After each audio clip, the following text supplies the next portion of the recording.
बहुतायत से वो जीवन देने आया, वो मतलब अबंडेंटली दिया है, उसका कोई मेजर नहीं है, उसको नाप नहीं सकते। लेकिन जब हम नापते हैं तो तकलीफ होती है। कई बार चीज़ें हमें देखने की ज़रूरत है। यहाँ पे पहला शब्द जब अनुग्रह का बोला गया परमेश्वर की दृष्टि में, जहाँ पे पहला शब्द बाइबल में उत्पत्ति के 6वें अध्याय में आता है, और जहाँ पे हम पढ़ेंगे, उसके पहले हम अपने स्थानों पे खड़े हो सकते हैं, हम वचन पढ़ने के लिए। उत्पत्ति का 6वां अध्याय, अद्भुत है ये वचन। जब भी हम सुनते हैं, हम जितनी बार भी सुने ना, परमेश्वर का अनुग्रह अद्भुत है। इसके विषय में हम जाएंगे। उत्पत्ति का 6वां अध्याय 8वीं पंक्ति बोलता है, परंतु यहोवा के अनुग्रह की दृष्टि नूह पर बनी रही, और नूह की वंशावली यह है कि नूह धर्मी पुरुष और अपने समय के लोगों में खरा था, और नूह परमेश्वर के साथ साथ चलता रहा। वाह ना, प्रार्थना करते हैं। पिता परमेश्वर, धन्यवाद करते हैं समय देने के लिए, आज के इस दिन के लिए।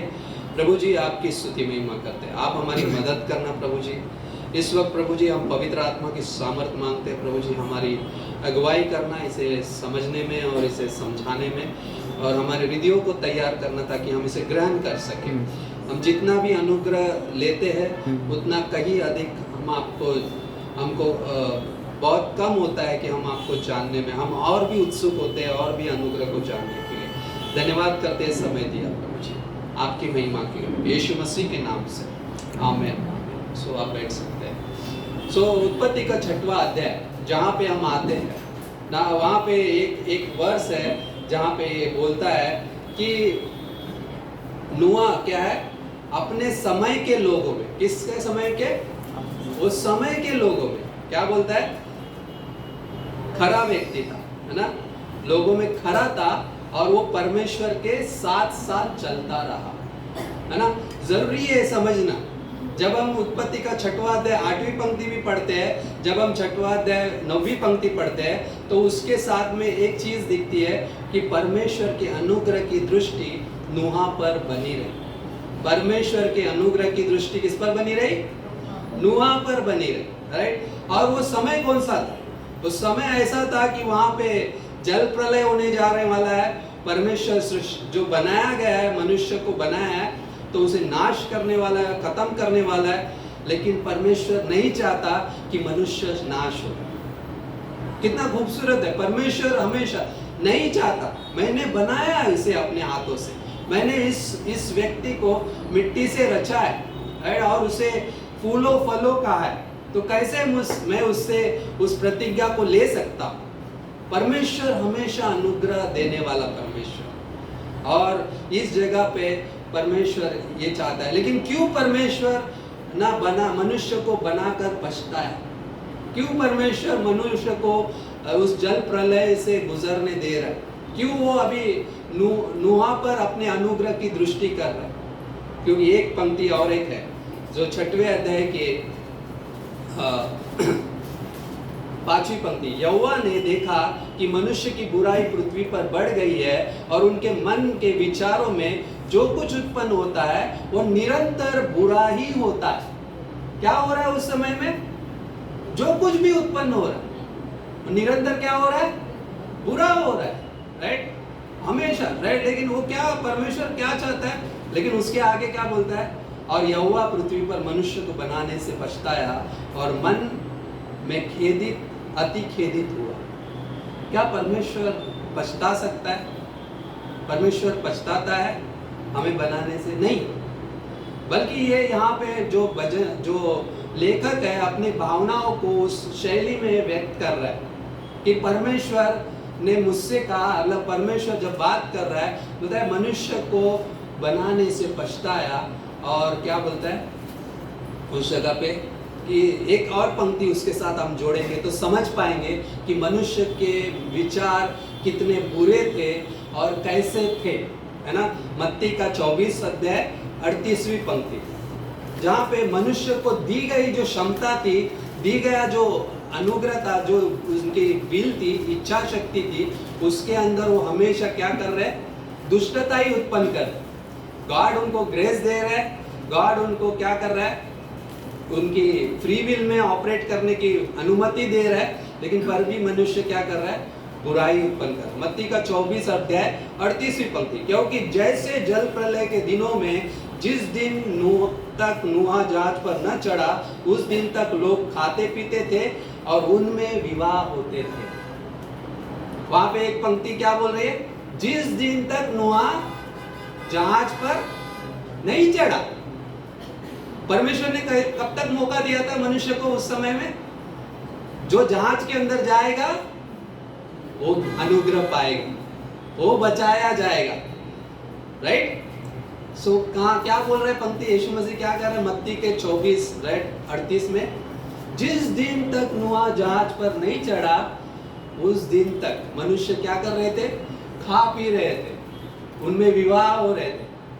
मतलब क्या कर रहे हैं, मनुष्य का ध्यान उस जहाज पर नहीं है, मनुष्य का ध्यान नूह की बातों पर नहीं है, मनुष्य का ध्यान किसकी बातों पर है, अपनी बातों पर, अपने स्वार्थी जीवन, अपने जीवन पे ज्यादा ध्यान। वो खा पी रहे, ऐश कर रहे ना, कुछ नहीं होगा, सब ठीक है ना, हम ठीक है। ये तो जो जहाज बनाया वो मूर्खता है, लेकिन परमेश्वर कभी भी मूर्खता नहीं करता। परमेश्वर बुद्धिमान है, परमेश्वर प्रेम से भरा हुआ है, और परमेश्वर अनुग्रहकारी है, और परमेश्वर नहीं चाहता कि किसी भी मनुष्य का नाश हो। कितने साल लगे नूह को जहाज बनाने में, 100 साल से अधिक, जहां पे 100 साल तक मनुष्य के पास मौका था, जहां पे वो जान सकता था। लेकिन यीशु मसीह ने क्या बोला, वहां पे उनमें क्या हो रहे थे, वो खा पी रहे थे और विवाह रहे थे। लेकिन एक चीज है जो उसी मत्ती के अध्याय में क्या बोलता है, क्योंकि हमें क्या बोलता है इसके बारे में, जब यीशु मसीह इस बात को कह रहा है तो क्या कहने की कोशिश कर रहा है, बोलता है जागते रहो। मनुष्य का जो पुत्र आएगा, राइट, जब यीशु मसीह आएगा, किसी को नहीं पता वो कब आएगा। किसी को पता है रैप्चर कब होगा, नहीं पता, लेकिन क्या आप विश्वास करते हैं रैप्चर होगा? यस, राइट, या बातें वो चीज है। लेकिन क्या कहने की बात कर रहा है यीशु मसीह, बोलता है जागते रहो उसके लिए। उसके लिए ये मत करो अरे कब आएगा कब होगा, राइट ना। पहले पत्रस में भी बोलता है ना, वो बातें होंगी लेकिन कब होगी तुमको नहीं पता। लेकिन परमेश्वर क्या करता है, प्रतिज्ञा के विषय में, अपनी प्रतिज्ञा के विषय में देर करता है ताकि किसी का नाश ना हो। कितना खूबसूरत है। और वो परमेश्वर हमें अनुग्रह में देखता है, बोलता है जागते रहो कि तुम नहीं जानते कि प्रभु का दिन किस दिन आएगा, है ना। समय रहते हम उस अनुग्रह को समझना जरूरी है। और हम आज यहाँ पे है, पहले संसार नहीं जानता अनुग्रह, लोग नहीं जानते, जो विश्वास में नहीं है वो नहीं जानते, लेकिन वो जानता है जिसने विश्वास किया, क्योंकि विश्वास ही से, अनुग्रह के वजह से तुम्हारा क्या हुआ है, उद्धार हुआ। सो हमने अनुग्रह पाया क्योंकि अनुग्रह को जाना, लेकिन अनुग्रह को जितना जाने उतना कम, उतना वो कम है ना। सो क्या खुली रखो, अपनी आत्मिक आंखें खुली रखो। आपका आत्मिक जीवन परमेश्वर के साथ, जागते रहने का मतलब क्या पता है, जागते रहने का मतलब हर समय आंखें ना खुली नहीं रखना, हमारी आत्मिक आंखों को खुला रखना है। परमेश्वर मुझे इसे समझने में मदद कर। कई बार हालात है, कई बार चीजें होती है, हम नहीं समझ पाते कि ये क्यों है, लेकिन हम तब समझ पाते हैं जब हम परमेश्वर से अनुग्रह मांगते हैं। मैं जब इसे पढ़ रहा था, मैं आज सुबह इस पंक्ति को पढ़ने, लेकिन एक चीज मैं पढ़ रहा था, भजन संहिता का 84:11 ना, बहुत अद्भुत है। परमेश्वर सूरज है और वो हमारी ढाल है, और वो अनुग्रह करेगा और महिमा भी देगा। परमेश्वर कौन है, हमारी ढाल है ना, वो हमें प्रकाश देता है, वो हमें सब कुछ देता है, और वो एक दिन महिमा भी देगा, राइट। वो इतना अद्भुत अनुग्रह हमारे लिए, और धन्य है व्यक्ति जो उस पर भरोसा रखता है ना। हमारा भरोसा है क्योंकि वो अनुग्रहकारी है और बहुत अद्भुत है। और लेकिन ये क्या परमेश्वर पछताएगा, वहां पे बोलता है परमेश्वर पछताया नहीं, परमेश्वर पछताता नहीं है। ये बता नहीं रहा है कि परमेश्वर पछताया, क्योंकि परमेश्वर कभी भी अपना मन नहीं बदलता, क्योंकि परमेश्वर कभी नहीं बदलता। मलाकी का 3:6 क्या बोलता है? परमेश्वर कभी नहीं बदलता। उसका एक गुण है, उसका चरित्र है, उसके स्वभाव में वो कभी नहीं बदलता, और उसने जो प्रतिज्ञा की है उसे वो पूरा करता है ना। सो परमेश्वर अपरिवर्तनशील है ना, जहां पे बोलता है। लेकिन क्या बोलता है 6वें अध्याय की 8वीं पंक्ति, जब परमेश्वर नहीं बदलता तो परमेश्वर ये भी नहीं चाहता कि मनुष्य का नाश हो। परमेश्वर चाहता है यस, तो वो ढूंढ रहा है, वो खोजा। किसको? किसने पाया अनुग्रह? नोहा ने ना। कितना अद्भुत है। उस जगह पे होता है याहवे के अनुग्रह की दृष्टि नोहा पर बनी रही ना। हम किसी भी चीज को जितना जाने उतना हमें जानने की क्या है और भी जरूरत है। हम नहीं समझ सकते, इसलिए पहला कुरिन्थियों का 8:2 क्या बोलता है? यदि कोई समझे कि मैं कुछ जानता हूं तो वो जैसा अब तक जानना चाहिए वैसा वो अब तक नहीं जानता, है ना। क्या बोल रहे हैं?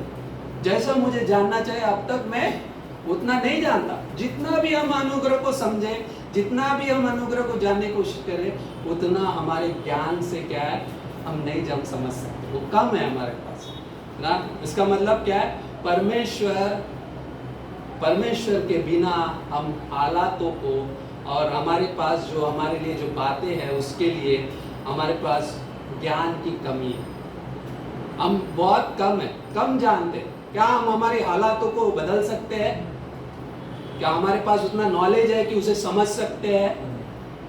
क्यों ऐसा होता है, क्यों चीजें बदलती है, क्यों हम आज यहाँ पर है? हम नहीं जान सकते। लेकिन परमेश्वर का अनुग्रह है कि हम यहाँ पे इकट्ठा है, हम नूहा के जहाज में है ना। ये सबसे बड़ी बात है। उद्धार पाया हुआ व्यक्ति वो नूहा के जहाज के अंदर वो बचाया जाएगा, वो बचाया जाएगा, और हम बचाए गए। और ये परमेश्वर का अनुग्रह, उसने हमें उद्धार दिया। लेकिन बिना परमेश्वर के, बिना उसके अनुग्रह के हम उसे जान नहीं सकते, हम उस हालातों को समझ नहीं सकते ना, क्योंकि हमारे पास नॉलेज कम है ना। जितना हम ज्ञान को इकट्ठा करेंगे उतना ही वो बढ़ेगा, लेकिन वो कुछ काम का नहीं जब तक है। ज्ञान से क्या है? ज्ञान सिर्फ घमंड पैदा करता है, लेकिन प्रेम से उन्नति होती है। वो अनुग्रह है जो हमें उसके बारे में बताता है ना। सो कई बार हम हालातों में पहले भी पढ़ चुके हैं ना, पहले चाहे हम पहले भी जा चुके हैं ऐसे हालातों से, फिर भी हमारे पास उस हालातें वापस आती है तो क्या होगा? तब भी हम नहीं समझ सकते, तब भी हम उस अनुग्रह को नहीं समझ सकते ना। हमें किसकी ज़रूरत है उसके लिए? हमें परमेश्वर की ज़रूरत है, हमें परमेश्वर के अनुग्रह की सिर्फ ज़रूरत है। हम समझने की कोशिश नहीं करें, बल्कि अनुग्रह को स्वीकार करें। मुझे अनुग्रह की ज़रूरत है, आपको अनुग्रह की ज़रूरत है, सबको अनुग्रह की ज़रूरत है। जब हम ये समझते हैं तो हम थोड़ा थोड़ा जानने लगते हैं। कुछ तो है ना, कुछ तो मेरे पास ना। हमारे पास हर पल के लिए ज्ञान की कमी हो सकती है, लेकिन हमारे पास हर पल के लिए अनुग्रह बहुतायत से दिया गया। कितना अद्भुत है। मेरे पास ज्ञान की कमी हो सकती है, लेकिन अनुग्रह कैसा दिया है? अबंडेंटली दिया, बहुतायत से दिया। उसकी कमी नहीं है वैसे, क्योंकि परमेश्वर जानता है हम कैसे मनुष्य ना। हम मिट्टी के जैसे, मिट्टी ना कई बार टूटती है, बिखरती है, लेकिन वो क्या है? सही हाथों में, सही अनुग्रह के हाथों में तो क्या है? वो बनती जाती है ना। पास्टर काल ने एक बार, मैं उदाहरण वो नहीं भूलता, हमेशा याद रखता हूँ। एक दिए का कैंडल ना, जो दिया जो बोलते हैं ना, मटके का एक दिया बनाते हैं चाइना में, जिसको क्या करते हैं? पहले मटका बनाते हैं, मिट्टी का बर्तन बनाते हैं और उसे तोड़ते हैं। उसे तोड़ने के बाद उसको फिर से इकट्ठा करते हैं, जोड़ते हैं, ग्लू लगाते हैं। सुनहरा कलर का क्या करते हैं? वो ग्लू से क्या है? उसे वापस एक साथ जोड़ते हैं। तो जब उसमें रोशनी डाली जाती है, जब उसमें बल्ब जोड़ा जाता है, तो जब रोशनी निकलती है तो कैसे निकलेगी? वो सुनहरा कलर बाहर निकलेगा। सोचो, हम उस मिट्टी की तरह है लेकिन परमेश्वर बहुतायत का अनुग्रह दिए, हम उसके अनुग्रह के हाथों में। कितनी बार भी हम इस संदेश को सुने, कितनी बार भी हम इस वचन को सुने, हमारे लिए बहुत कम है। कई बार नया हो जाता है, हमें सब चीजें नया देता है, अभी भी हम उस नई चीज को सीख रहे होते हैं। गॉड अभी क्या, अभी मेरे लिए कौन सा अनुग्रह रखा है। एक कदम आगे बढ़ाओ तो देख पाओगे, है ना। छोटा दिया होता है हाथ में, है ना, आप लेकर चल रहे हैं, जितना आप आगे जाओगे उतना वो रोशनी देगा, है ना। उसी तरह हमारा इस अंधकार में हम उस रोशनी की तरह उस रोशनी को लेकर चल रहे हैं ना, जहाँ पे हमें जरूरत है परमेश्वर के अनुग्रह की। हमें वो रेमा देता है। अनुग्रह क्या करता है पता है हमारे जीवन में? अगर मैं उस ग्रेस में हूँ, हम ग्रेटर ग्रेस बोलते हैं, लेकिन हम ग्रेस के अंदर, हम व्यवस्था के नीचे नहीं, हम अनुग्रह के नीचे। वो अनुग्रह हमें हमेशा रेमा से भर देगा। अनुग्रह का मतलब क्या पता है? अनुग्रह क्या है? परमेश्वर का संपूर्ण चरित्र और स्वभाव जो उसके कलवरी के द्वारा, संपूर्ण कार्य के द्वारा उसने प्रकट किया। परमेश्वर का क्या है? संपूर्ण कार्य जो उसके चरित्र और स्वभाव को प्रकट करता है, दैट इज वो अनुग्रह। और अनुग्रह क्या है? पुराने नियम में तो क्रूस नहीं था, लेकिन वो अनुग्रह क्या था? परमेश्वर हर समय हर पल मनुष्य की चिंता करता था। आप बाइबल उठा के देख लो, कहीं पर भी आपको नहीं मिलेगा कि परमेश्वर ने मनुष्य का संपूर्ण नाश कर दिया और सब कुछ फिर से नया बना दिया। परमेश्वर हमेशा मनुष्य को अनुग्रह देता है और अनुग्रह में ही आगे बढ़ा है, और जो उसने आशीष दी है उसे कभी वापस नहीं ली उसने, बल्कि और भी कहा फूलो फलो बहुतायत से बढ़ जाओ, राइट। और ये आशीष, अनुग्रह आशीष लेकर आता है। और एक चीज, अनुग्रह क्या करता है? हमारे जीवन में आशीष लेकर आता है। अगर वो अनुग्रह नहीं होता हम उद्धार नहीं पाते, अगर वो अनुग्रह नहीं होता तो हम परमेश्वर को जान नहीं पाते, वो अनुग्रह नहीं होता उसके प्रेम को नहीं जान पाते। वो अनुग्रह ही था जिसने मुझे छुआ, वो अनुग्रह ही था जिसके पास मैं पहुंच पाया। जब भी मुझे नीड होती है, जब भी आवश्यकता होती है, तो कहाँ पे भागता है? हम कहाँ पे भागते हैं ना? बच्चा कहाँ पे भागता है? पिता के पास जाता है। उसको पता है मेरा पिता मुझसे प्रेम करता है, वही अनुग्रह है। मैं पिता के घर में हूँ जहाँ पे मुझे सब मिलेगा उसको मांगने से, जहाँ पे मैं रहूंगा, सुरक्षित रहूंगा। अनुग्रह और एक चीज है, अनुग्रह हमें सुरक्षा देता है। मैडम कौन सी सुरक्षा बताए? यूहन्ना का 10वां अध्याय 27, 28, 29 ना, परमेश्वर के हाथों से कोई हमें छीन नहीं सकता ना। जो यूहन्ना का 10वां अध्याय, हम जाएंगे वो पंक्ति पढ़ेंगे, ओके। यूहन्ना का 10वां अध्याय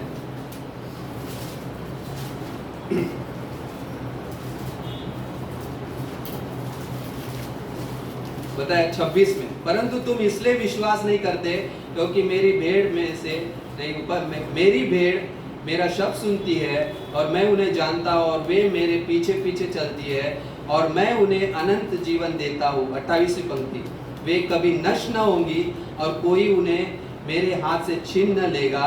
मेरा पिता जिसने उन्हें मुझको दिया है सबसे बड़ा है और कोई उन्हें पिता के हाथ से छीन नहीं सकता। वाह, ये अनुग्रह है। अनुग्रह क्या है? परमेश्वर ने दिया, सुरक्षा है हमारी। अनुग्रह हमें सुरक्षित रखता है, ये परमेश्वर का अनुग्रह। वो हमें उस ना, इसलिए पौलुस क्या बोलता है? मैं जितनी भी बार इसे लिखता हूँ मुझे कष्ट नहीं होता। फिलिपियों का 3रा अध्याय 1ली पंक्ति, जहाँ पे बोलता है इसलिए ये मेरे भाइयों प्रभु में आनंदित रहो, खुश रहो, राइट, हर समय हर पल ना। हम वो पंक्ति पढ़ते हैं, प्रभु में सदा आनंदित रहो। क्यों? अनुग्रह, प्रभु निकट है, क्योंकि निकट क्या है हमारे? अनुग्रह। वो दिनों पर अनुग्रह करता है, अभिमानियों का विरोध करता है। अनुग्रह वो पाता है जो दिन भर कर उसके, राइट। क्या बोलता है? आनंदित रहो। वे बातें बार बार लिखने से मुझे कष्ट नहीं होता, मुझे तकलीफ नहीं होती, पौलुस कहता है। क्यों? वो बार बार लिखने से क्या होते? हम रिहर्सल करते। भाई क्रिसमस आ रहा है ना, यहाँ पे कुछ प्लान्स बनेंगे, राइट। वहाँ पे भी हम भी वाशी में भी प्लान बनाएंगे, लेकिन क्या करेंगे?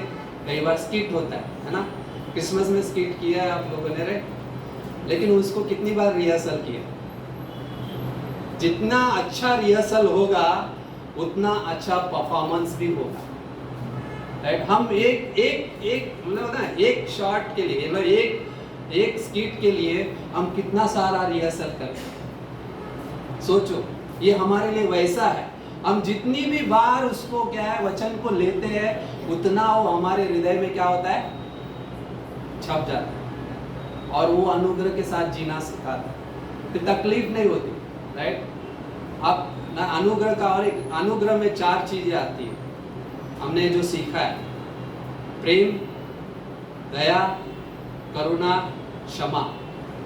हम प्रेम के काबिल नहीं थे, हम क्षमा के काबिल नहीं थे, दया करुणा के काबिल नहीं थे, लेकिन फिर भी हमें अनुग्रह मिला। अनुग्रह में 4 चीजें आती है जो हमें सिखाती है। हम बार बार जब जाते हैं रिहर्सल, यार गॉड ना, क्योंकि हमें जरूरत है, हमें हमेशा उस जगह पे जाने की जरूरत है जहां से हमारी शुरुआत हुई। विश्वास के द्वारा, अनुग्रह से तुम्हारा उद्धार हुआ है, तुम्हारे कामों के कारण नहीं, बल्कि परमेश्वर का तोहफा है। मैं वहां पे तोहफा यूज करता हूं, वरदान है, यस, परमेश्वर का तोहफा है, गिफ्ट दिया है गॉड ने, और वो कभी हमसे लिया नहीं जा सकता।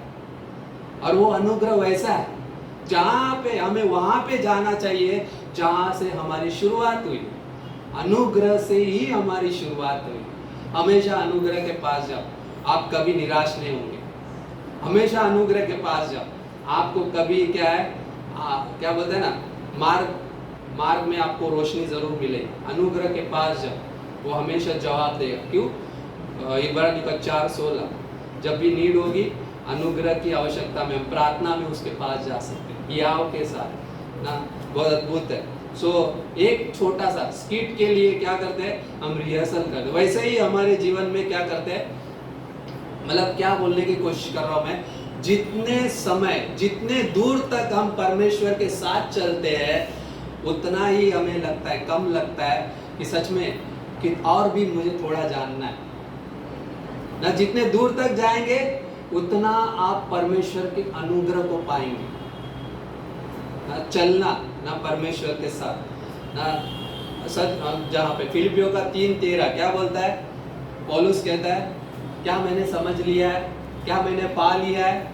पौलुस ये भी कहता है ना, जहाँ पे बोलता है, ये मेरे भाइयों, मेरी भावना ये नहीं है कि मैं पकड़ चुका हूँ, परंतु केवल यह काम करता हूँ कि जो बातें पीछे रह गई है उनको भूलकर आगे की बातों की ओर बढ़ता हुआ निशाने की ओर दौड़ा चला जाता हूँ। मैं 3 हफ्ते से इस वर्ष पे हूँ। क्यों?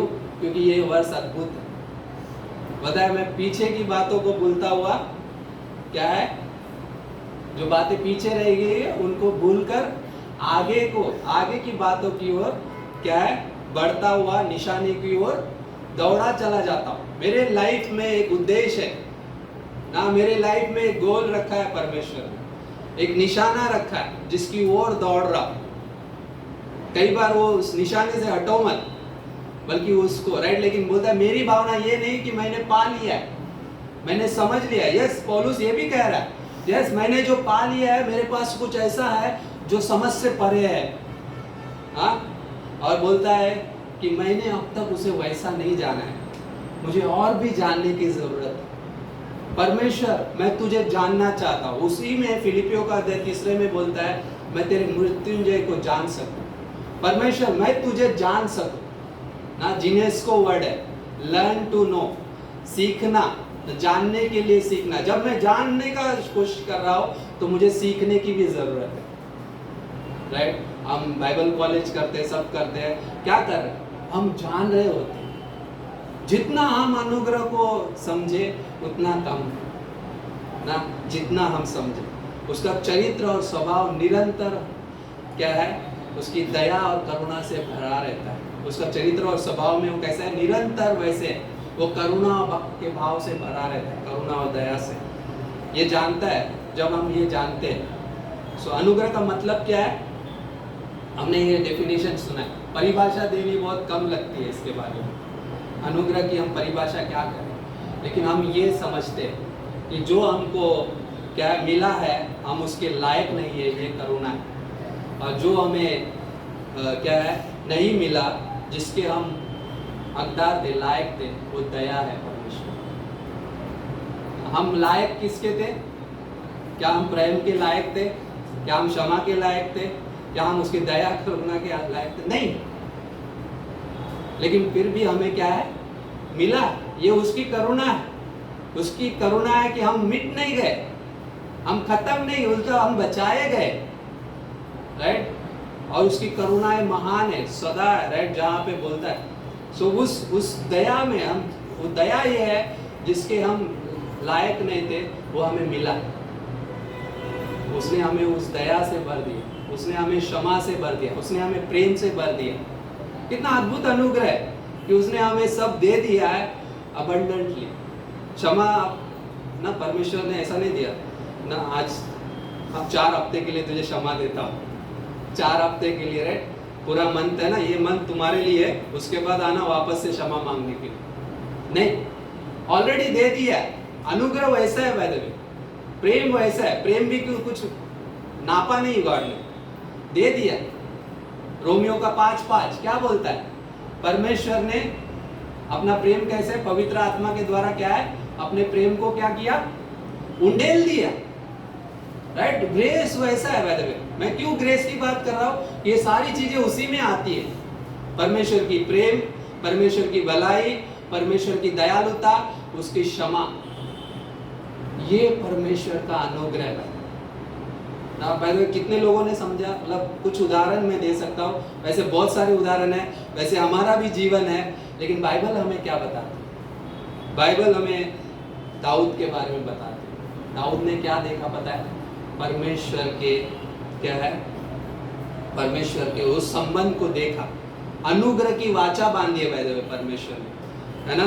और परमेश्वर के उस दया को देखा बाय द वे, परमेश्वर की दया को देखा, दया और करुणा को देखा उसने, पता है। उसे भी खत्म करने वाले थे, लेकिन क्या है, फिर भी वो परमेश्वर के साथ चलता। वो परमेश्वर के हृदय के पीछे चलने वाला व्यक्ति है। जब गिनती का 21वें अध्याय में जाते हैं, वहां पे वो काउंटिंग करता है। अरे तुझे मुझ पे भरोसा नहीं कि तू काउंटिंग कर रहा है, कितने रथ है, कितने लोग हैं, क्या, राइट, मेरे पास कितनी सामर्थ्य है, किस पे भरोसा रखा है, राइट। और परमेश्वर के अनुग्रह बोलता है, परमेश्वर के नजर में मैंने महापाप किया।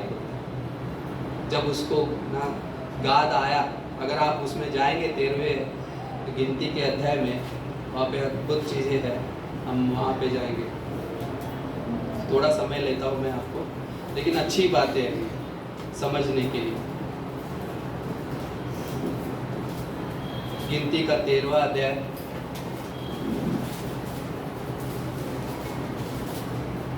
में बोलता है, वहां पे क्या कर रहा है, सॉरी गिनती का 21वां अध्याय, सॉरी आप लोग सही पेज पे ओके पहुंच जाओ। ओके ओके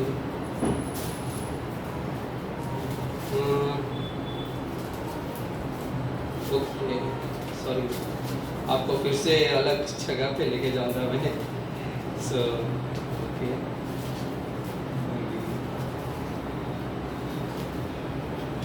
पहले इतिहास का अध्याय में देखते हैं, पहले इतिहास का 21वां अध्याय, ओके सॉरी ओके।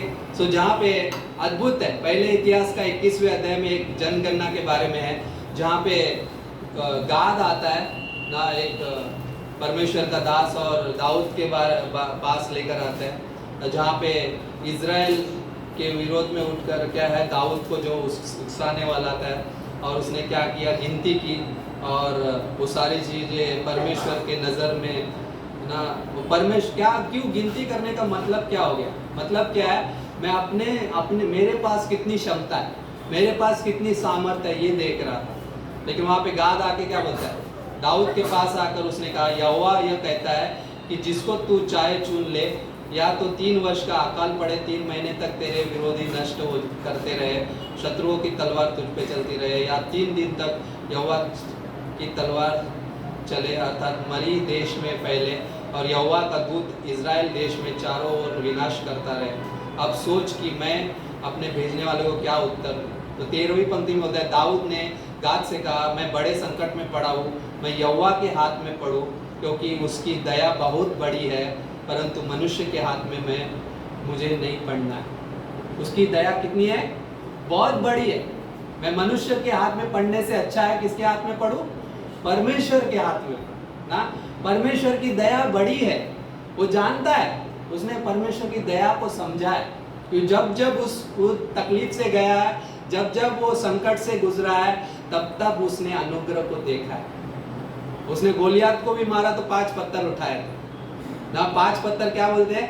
अनुग्रह को बताते हैं, राइट। 5 अनुग्रह का हम नंबर देखते हैं, क्या है? ग्रेस को उसने देखा है। जब परमेश्वर ने मुझे भेड़ और भालू से बचाया तो क्या इससे नहीं बचाएगा? जब परमेश्वर ने मुझे संकट से निकाला है, मेरे साथ 600 ऐसे माइटी मैन थे जो ऋणी थे, जो कर्जदार थे, जो कुछ भी नहीं थे, उनके साथ मुझे संभाला और उनको लेकर आया और आज मुझे राजा बनाया है। क्या अब तक परमेश्वर ने नहीं संभाला? जब उसने जाना कि यस परमेश्वर के नज़र में इस विरोध में मैं गया हूँ, तो उसने क्या बोला कि मैं मनुष्य के हाथ में पड़ने से अच्छा है परमेश्वर के हाथ में पढ़ूं, क्योंकि उसकी दया बहुत बड़ी है, राइट। उसका अनुग्रह बड़ा है। यूसुफ ने उसको जाना। यूसुफ ने कैसे जाना? उसकी भलाई को जाना। उत्पत्ति का 50-20 क्या बोलता है? तुमने मेरे विषय में बुराई करी थी, लेकिन परमेश्वर ने उसे क्या किया? भलाई में बदल दिया। ये परमेश्वर का अनुग्रह है कि परमेश्वर ने मुझे मिटा नहीं दिया, बल्कि मुझे संभाला, राइट। परमेश्वर का अनुग्रह। पौलुस ने परमेश्वर के प्रेम को जाना ना। हे शाऊल तू मुझे क्यों सताता है? प्रेरितों काम 9वें अध्याय में क्या बोल रहा है? परमेश्वर का प्रेम देख रहा है। किसके प्रति? कलीसिया के प्रति। जो कलीसिया को छुएगा, परमेश्वर उसको छुएगा, राइट। क्या वो शाऊल को पौलुस ने बदल दिया, राइट। परमेश्वर के प्रेम को जाना। वाह, परमेश्वर कैसा प्रेम करता है कि ये लोग इसके इतने प्रिय हैं। मैं इसको छूऊंगा तो मैं परमेश्वर को छूऊंगा। लेकिन वहाँ पे मैं एक पंक्ति एक लाइन ऐसे कहता हूँ कि जो परमेश्वर के लोगों को छूता है, उसे परमेश्वर छूता है और उसे बदल देता है, उसका जीवन बदल जाता है ना। और अनुग्रह को हम कितनी बार, ये अनुग्रह है वैसे किसके लिए? पौलुस के लिए ना। परमेश्वर चाहता तो क्या पौलुस को हटा नहीं सकता था? यस, लेकिन परमेश्वर का अनुग्रह वहाँ पे था कि पौलुस के जीवन के लिए ना। लेकिन जब हम इससे परिचित होते हैं, हम अनुग्रह से परिचित मतलब मैं जानता हूँ, मुझे पता है। मुझे कई बार हम किसी व्यक्ति को समझाने गए, बोलते हैं अरे भाई ऐसा नहीं करना है, ऐसे चलना है, ये परमेश्वर कहता है ऐसा हमारे। हाँ, मैं सब जानता हूँ, तू मुझे मत समझा। फैमिलियर हो जाता है कई बार। लेकिन जब हम फैमिलियर होते हैं, मैं सिर्फ फैमिलियर का मतलब बता रहा था, मैं जानता हूँ सारा हल्का सा लेना। अनुग्रह को कभी हल्के में नहीं लेना है। अनुग्रह को परिचित नहीं होना है, बल्कि अनुग्रह को क्या है ना, जैसा परमेश्वर देखता है वैसे हमें देखना है। जब हम अनुग्रह को वैसा देखते हैं, परिचित हो जाते हैं, तो हमारे जीवन में क्या है, बहुत सारी चीज़ें होती है। हम कड़वाहट से, हम ईर्ष्या से भर जाते हैं। परिचित हो जाने का मतलब, अरे देखो मैं कलीसिया में आ रहा हूँ, पास्टर अजय के पास कोई कंप्लेंट लेकर आएगा, इतने साल से मैं कलीसिया में आ रहा हूँ, देखो ये व्यक्ति के पास जॉब है, देखो ये इसकी शादी हो चुकी है, देखो इसके पास गाड़ी है, देखो इसके पास घर है, लेकिन मैं इतने साल से आ रहा हूँ, मैं सिर्फ अकेला ही हूँ ना, कुछ नहीं बदला है ना। कंप्लेंट मत कीजिएगा पहले। लेकिन अद्भुत है ना, परिचित हो गया। परमेश्वर ने उस व्यक्ति को अनुग्रह दिया है, लेकिन मेरी सोच सक्रिय हो गई उसके विषय में। मैं कितना छोटा सोचने लगा। जब परमेश्वर उस पर अनुग्रह करेगा, क्या मैं उसके लिए रह सकता हूँ कि वो मुझ पर भी अनुग्रह करे? क्योंकि अनुग्रह आशीष लेकर आता है, अनुग्रह सुरक्षित रखता है, अनुग्रह हमें समझाता है, अनुग्रह में हम बढ़ते हैं, राइट। और ये अनुग्रह हमारे साथ करता है, उसके साथ परिचित नहीं होना ना। कई बार आए गए, राइट। ये जीवन वैसा ही है ना कॉन्शियसली अनकॉन्शियसली हमारे जीवन में वो चीज़ें चलती हैं। हम कई बार लोगों से कहते नहीं है, लेकिन हमारे मन में वो सोच बना लेते हैं, फैमिलियर हो जाते हैं, अरे ना उस व्यक्ति के पास है, मेरे पास क्यों नहीं है, उस व्यक्ति के साथ ऐसा हो रहा है लेकिन मेरे साथ क्यों नहीं, मैं इतने साल जा रहा हूँ लेकिन वो व्यक्ति क्या कर रहा है और मैं भी क्या कर रहा हूँ। सभी एक चीज़ जीते हैं, बाइबल कॉलेज करना, प्रार्थना करना, ना हम बाइबल लेके जा रहे हैं, राइट, वचन पढ़ने जा रहे हैं, कलीसिया जा रहे हैं, जोश में जा रहे हैं, वो व्यक्ति उस अनुग्रह में जी रहा है ना। सोचो उत्पत्ति का 6:9 अनुग्रह ना, अगर हम देखते हैं तो उत्पत्ति का 6:9 भी हमें देखना चाहिए। क्या बोलता है, हम तभी समझ पाते हैं कि अनुग्रह सही है। नूह कैसा था, अपने समय के लोगों में वो धर्मी था, अपने समय के लोगों में खरा था और वो परमेश्वर के साथ चलता था। उस समय व्यवस्था नहीं थी, उसमें कोई नियम नहीं थे भाई। यस, कुछ चीजें थी जो परमेश्वर के विरोध में कोई नहीं करता था, परमेश्वर के साथ चलते थे, परमेश्वर के लिए खरे थे ना, खरा होना ना, ईमानदार होना ना, ट्रांसपेरेंट बोलते जिसे, मैं परमेश्वर के सामने कैसा हो, ट्रांसपेरेंट हूँ ना। क्यों, परमेश्वर अनुग्रहकारी परमेश्वर। यस, मैं गलती करूंगा तो भी परमेश्वर मुझे देखता है, लेकिन वो अनुग्रह भी देना जानता है, लेकिन वो हमें पाप के लिए कभी प्रेरित नहीं करता, वो हमें अनुग्रह में बढ़ने में प्रेरित करता है कि ताकि हम बढ़ सके, ताकि हम ग्रो। हम जितना जानेंगे उतना कम। दाऊद ने जाना, यूसुफ ने जाना परमेश्वर की भलाई को, दाऊद ने बड़ी दया को जाना, और क्या है, पौलुस ने उसके प्रेम को भी जाना। ऐसे हमने कितनों को समझा है, हमारे जीवन में परमेश्वर ने वैसे ही काम किया, हम वैसा ही समझते ना।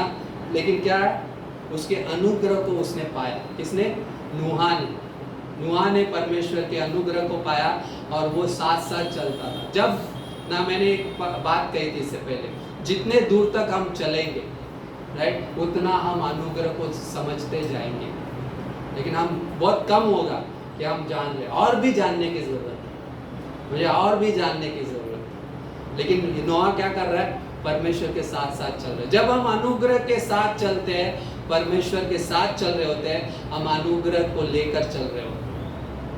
वो अनुग्रह हमारे अंदर कार्य करता है, वो अनुग्रह लोगों के अंदर फिर कार्य करता है। मैं जानने लगता हूँ उसे, उसके अंदर जीने लगता हूँ। सिर्फ मुझे अनुग्रह की जरूरत है, मुझे और किसी चीज की नहीं। अनुग्रह सिर्फ अनुग्रह है, लेकिन जब मैं परिचित हो जाता हूँ, वो अनुग्रह नहीं रहता।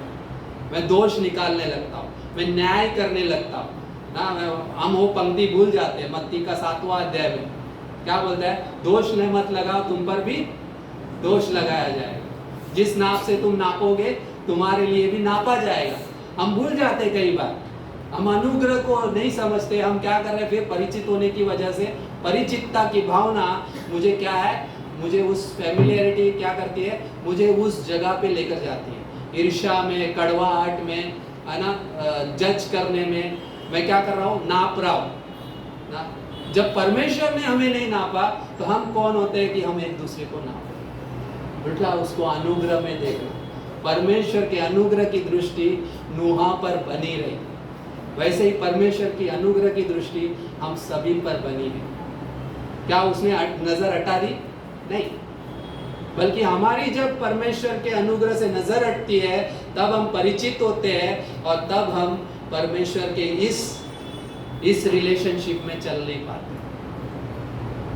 हम इस रिलेशनशिप में जीना है, इस रिलेशनशिप में उस अनुग्रह को देखो, एंजॉय करो ना। हमारा कॉन्फ्रेंस अच्छा था, आप लोगों ने देखा रहेगा वीडियोस ना, अपने से कुछ लोग वहाँ पे थे ना। बहुत अद्भुत कॉन्फ्रेंस ना, grace, unity of grace, right, अनुग्रह में एकता का जीवन। तब हम देख पाते, तब हम ये चीज कर पाते ना।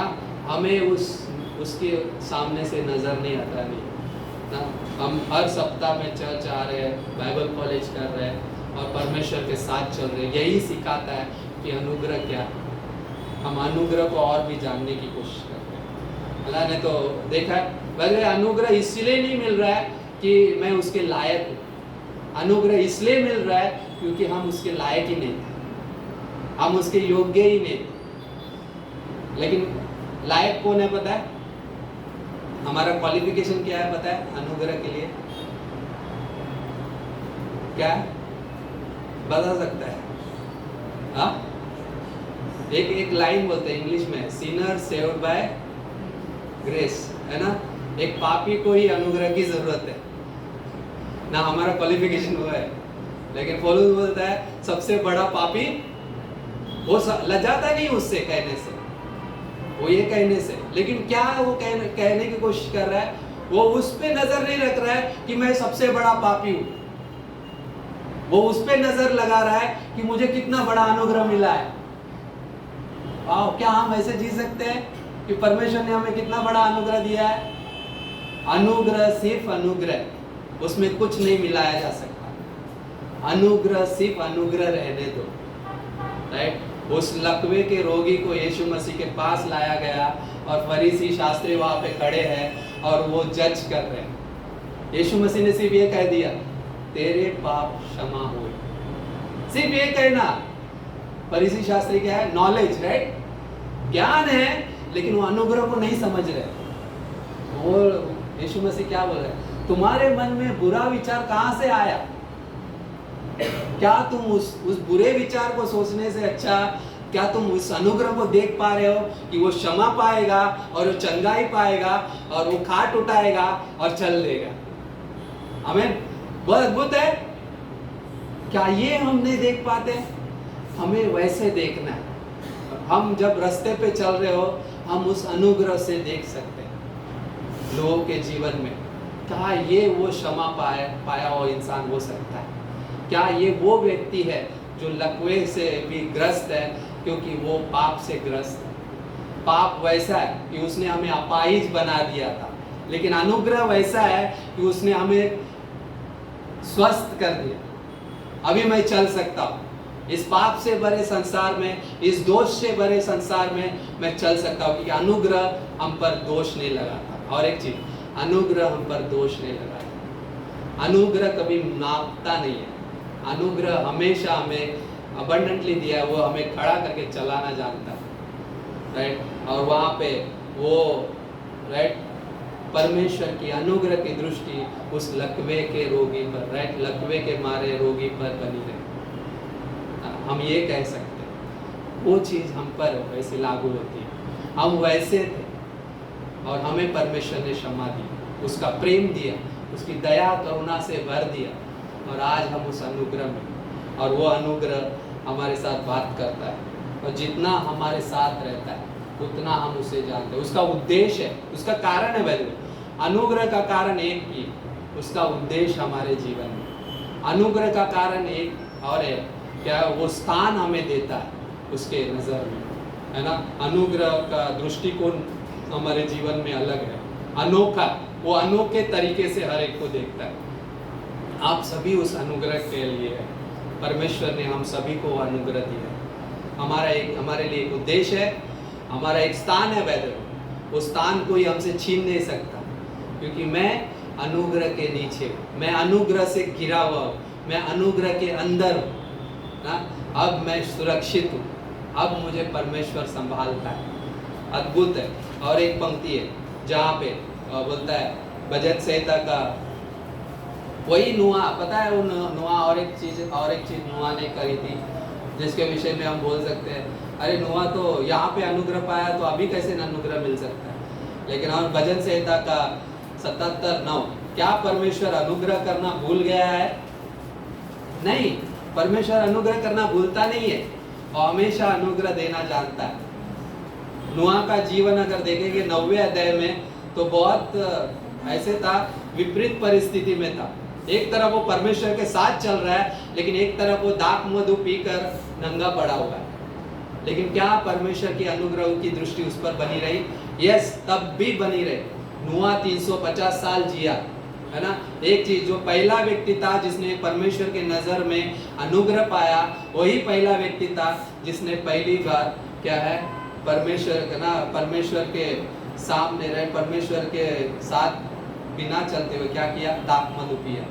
वो पहला व्यक्ति था, लेकिन जिसने अनुग्रह की दृष्टि से, परमेश्वर के अनुग्रह की दृष्टि से वो नहीं हटा, वो चलता रहा। अगर आप उसमें 21 से 23 में पढ़ते हैं, जहाँ पे परमेश्वर ने क्या है तय कर लिया कि मैं नूह पर अनुग्रह की दृष्टि बनाए रखूंगा। परमेश्वर ने हमारे लिए तय कर लिया कि हम सभी के लिए परमेश्वर ने क्या है अपनी अनुग्रह की दृष्टि में बनाए रखा है। इसलिए हम जब भी हम असफल होंगे तो भी परमेश्वर अनुग्रह में ही हमें देखेगा। हम कमजोर होंगे तो भी परमेश्वर हमें अनुग्रह में देखेगा। हम जब भी हम उस जगह पे आते हैं हम अनुग्रह में पाएंगे अपने आप को। दैट इज अमेजिंग है कि परमेश्वर ना, और यशाया का 30:18 बोलता है, यहोवा इसलिए विलंब करता है कि वो तुम पर अनुग्रह करे। क्यों देर कर रहा है? कि तुम पर अनुग्रह करे। कितना अद्भुत है! परमेश्वर का अनुग्रह वैसा है कि वो हमारे लिए रुका रहता है कि कब मेरा बच्चा, वैसे वो गुमराह पुत्र क्या है, वो चला गया था, वो विरोध में गया था, लेकिन वो जब लौटा उसका अनुग्रह उसने पा लिया, उसने पिता का प्रेम पा लिया और उसने सब कुछ पा लिया जो उसने खो दिया था। अनुग्रह हमें सब कुछ लौटा देता है, राइट? जहाँ पे अनुग्रह के लायक नहीं थे, परमेश्वर ने हमें क्या है उस अनुग्रह को दिया और अपनी दृष्टि में हमें अनुग्रह दिया, जहाँ पे हम उस अनुग्रह में चलते हैं। पहला पत्रस में देखा है, सॉरी पत्रस व्यक्ति कौन था? यीशु मसीह का डिनाई किया, लेकिन उसी पत्रस के पास परमेश्वर यीशु मसीह पहुंचा। हे पत्रस, क्या तुम मुझसे प्रेम करता है? हे पत्रस, क्या तुम मुझसे प्रेम करता है? हे पत्रस, क्या तुम मुझसे प्रेम करता है? हे कलीसिया ना, हे उलवे की कलीसिया, क्या तुम मुझसे प्रेम करता है? यीशु मसीह पूछता है, हे उलवे की कलीसिया, क्या तुम मुझसे प्रेम करता है? मेरा अनुग्रह तेरे लिए। आमीन, आमीन। हम प्रार्थना करते हैं। पिता परमेश्वर, धन्यवाद करते हैं समय देने के लिए, आज के इस दिन के लिए, इस अनुग्रह के लिए। प्रभु जी, हम जितना भी इसे जाने उतना कम है। जितना भी हम तेरे पास आए प्रभु जी, जितना हम तेरे पास आते हैं उतने हम सुरक्षित पाते हैं। जितना हम तेरे पास बने रहते हैं, तेरे साथ बने रहते हैं, तेरे साथ चलते हैं, उतना ही हम अपने आप को आनंदित पाते हैं, उतना ही हम अपने आप को उस प्रेम में पाते हैं, क्योंकि आपने वो अनुग्रह दिया, वो प्रेम, वो क्षमा, वो दया, करुणा जिसके हम लायक नहीं थे, लेकिन परमेश्वर आपने हमें दिया। उस कलवरी को हम देखते हैं, उस क्रूस को हम देखते हैं कि कितने करुणा से भरा हुआ है वो जगह, वो जहाँ पे हमें हर दिन प्रभु जी हम ये देखते हैं कि वहाँ पे अब हमारे सारे पापों की क्षमा मिल चुकी है और हमारे सारे पाप पूरी तरह से मिटाए जा चुके हैं। हमारे विरोध में कोई अभी ऐसी लेख नहीं है जो हमारे ऊपर दोष लगा सके, बल्कि उसने हमें अनुग्रह दिया है। प्रभु जी धन्यवाद करते हैं, आप उस क्रूस पे थे, आपने हमारे सारे पाप ले लिए और हमें क्षमा दी। आप वो गाड़े गए और आप तीसरे दिन जी उठे और आज हमारे पास आशा है, आज हमारे पास वो अनुग्रह है कि हम ये कह सकते हैं हम आज जीवित है, हम जीवित बने रहेंगे और जीवित रहेंगे हमेशा के लिए। धन्यवाद करते हैं ऐसे अनुग्रह के लिए कि वो बहुतायत का है, कि हम सुरक्षित हैं। प्रभु जी धन्यवाद करते हैं, सारी महिमा आपको सौंपते हैं। प्रभु जी यदि यहाँ पर कोई है, यदि वो चाहता है कि यीशु मसीह के अनुग्रह को पाना, मैं केवल आपसे एक ही चीज़ कह सकता हूँ और वो है यीशु मसीह का वो जीवन जो 2022 साल पहले हमारे लिए उस क्रूस पर लटकाया गया, जहाँ पे हमारे बदले में उसने हमारे बदले में सारी सज़ा को ले लिया और वो अनुग्रह दिया, वो सारे पाप हमारे ले लिए और वो गाड़ा गया। तीसरे दिन वो जी उठा और आज वो जीवित परमेश्वर है। यदि कोई चाहता है उस पर विश्वास करना, केवल वो अपने मन में ये कहे, यीशु मैं आप पे विश्वास करता हूँ, यीशु मैं तेरे जीवन को स्वीकारता हूँ, वो आपको बहुतायत का जीवन देगा।